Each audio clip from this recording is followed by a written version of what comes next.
नमस्कार दोस्तों, कुवैत देश की सभी बड़ी खबरों को लेकर मैं आपके साथ में इस वीडियो के माध्यम से जुड़ चुका हूं। कुवैत की सभी नए नियम, इसी के साथ में सभी अपडेटों की जानकारी आपको देखने को मिलेगी।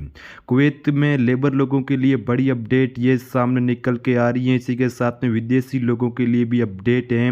जो लोग जेलों के अंदर बंद हैं उनको सज़ा सुना दी गई है, उनके लिए बड़ी अपडेट है। वर्तमान में सूट का कोई चांस नहीं है, लेकिन आपके लिए बड़ी अपडेट ये है कि जिन लोगों को यहाँ पर जेल में बंद किया गया है किसी जुर्म के कारण और उनको सज़ा सुना दी गई है, तो अब यहाँ पर ईद के मौके पर आपको यहाँ पर सज़ा कम हो सकती है। अमीर की तरफ से ऐलान किया जा सकता है, जिसमें दोस्तों यहाँ पर हर साल ऐलान किया जाता है ईद के मौके पर या पर कोई त्यौहार होता है उस मौके पर, जिसमें अमीरी की तरफ से ऐलान किया जाता है, जिसमें आधे कुवैती लोग व आधे प्रवासियों को जेल से मुक्त किया जाता है, उनकी सज़ा कम की जाती है।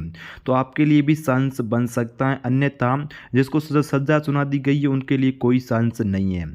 इसी के साथ में दोस्तों बात करते हैं जिन लोगों को फिंगर ब्लॉक करके कुवैत से निकाल दिया गया है, दोबारा वो लोग अब या कुवैत में नहीं आ सकते हैं। भले ही नया पासपोर्ट किसी नाम से दूसरे के नाम से बना लेते हैं, लेकिन उनका फिंगर लगाने पर वो लोग पकड़े जाएंगे और दोबारा कुवैत नहीं आ सकते। यानी कहने का मतलब ये है कि नए नियमों के अनुसार जिनकी फिंगर ब्लॉक हो गई है वो अब कुवैत नहीं आ सकते। इसी के साथ में कुवैत एयरवेज की तरफ से भी बड़ा ऐलान किया गया है। समर वैकेशन को लेकर वह समर नया प्लान जारी किया है। इसके अनुसार गर्मियों के अंदर कुवैत देश के अंदर यात्रियों की संख्या व भीड़ भाड़ बढ़ जाएगी, जिसके चलते अतिरिक्त प्लेन चलाने की भी यहाँ पर ऐलान किया जा चुका है। समर वैकेशन या पर समर प्लान के तहत कुवैत एयरवेज ने कई देशों के अंदर अतिरिक्त फ्लाइट चलाने की ऐलान भी किया जा चुका है। इसी के साथ में दोस्तों अगली अपडेट ये है कि वर्तमान में 3 माह की छूट कुवैत देश के अंदर प्रवासियों को दी गई है। जिन लोगों के पास में पासपोर्ट या फिर ID card, civil ID card नहीं है,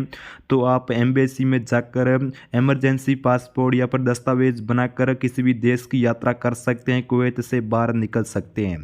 इसके लिए 3 माह की छूट कुवैत सरकार ने दे रखी है। आप इंडियन एम्बेसी या फिर किसी अन्य देश की जिस देश से आप हैं उसमें जाकर अपने ज़रूरी दस्तावेज बना सकते हैं। सबसे अधिक सुविधा इंडियन एम्बेसी ने दी है। इंडियन एम्बेसी के अनुसार आप 4 जगहों पर, यानी 4 जो असिस्टेंट ऑफिस वो खोले गए हैं, उनमें जाकर ये पासपोर्ट इमरजेंसी दस्तावेज बना सकते हैं और कुवैत से दूसरी जगह पर सफ़र कर सकते हैं। कुल फीस की बात करते हैं तो 5 केडी की आपकी फीस लगेगी, 5 दिनारों की आपकी फीस लगेगी और कुल मिलाकर 1 केडी आपकी सर्विस फीस लगेगी। और टोटल फीस की बात करते हैं तो आपके 6 केडी इसमें खर्च होने वाले हैं, जिसके तहत आप इमरजेंसी अपना पासपोर्ट या फिर दस्तावेज बनाकर यात्रा कर सकते हैं। अगर आपका पासपोर्ट गिरवी है या फिर किसी कंपनी के पास या फिर किसी लोगों के पास हैं, आप फंस चुके हैं, तो आसानी से आप यहाँ पर अपना पासपोर्ट इमरजेंसी बनाकर, सिविल आईडी कार्ड बनाकर आप यात्रा कर सकते हैं। इसी के साथ में एक और बड़ी अपडेट है, जो लोग मुखालिफ हैं कुवैत के और मुखालिफ से इकमा लगाते हैं, तो उन लोगों के लिए बड़ी अपडेट ये है कि पहले बायोमेट्रिक फिंगरप्रिंटिंग कराने के बाद ही कुवैत देश से बाहर निकले, आपके लिए अच्छा रहेगा।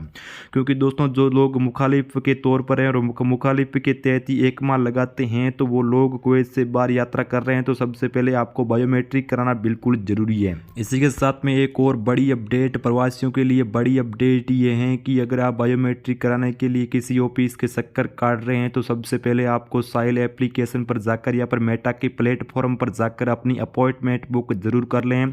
उसके बाद ही किसी ऑफिस में जाए बायोमेट्रिक कराने के लिए, अन्यथा आपकी बायोमेट्रिक नहीं होगी। अपने यहाँ पर जो भी अरबी लोग हैं उनसे आप अपनी जो यहाँ पर ऐप चला सकते हैं, साइल एप्लीकेशन पर जाकर अपने सिविल आईडी कार्ड नंबर डालकर अपॉइंटमेंट ले सकते हैं। उसके बाद ही बायोमेट्रिक कराएं, ताकि आपको सुविधा मिलेगी और आपको भीड़ में खड़ा नहीं रहना पड़ेगा। आपको जिस दिन की अपॉइंटमेंट दी जाएगी उस दिन आपका सरकारी ऑफिस में सरकार की तरफ से आपकी बायोमेट्रिक जमा कर ली जाएगी। जून माह की 1 तारीख तक आपको बायोमेट्रिक सरकार तक जमा करानी बिल्कुल ज़रूरी है, नहीं तो आपकी सुविधाएं बंद भी हो सकती है। दोस्तों आज दिन भर की कुवैत की यही थी कुछ बड़ी अपडेटें। आप चैनल को सब्सक्राइब जरूर कर लीजिए, ताकि आने वाली कुवैत की दिन भर की खबरों से आप रोजाना अपडेट रहेंगे।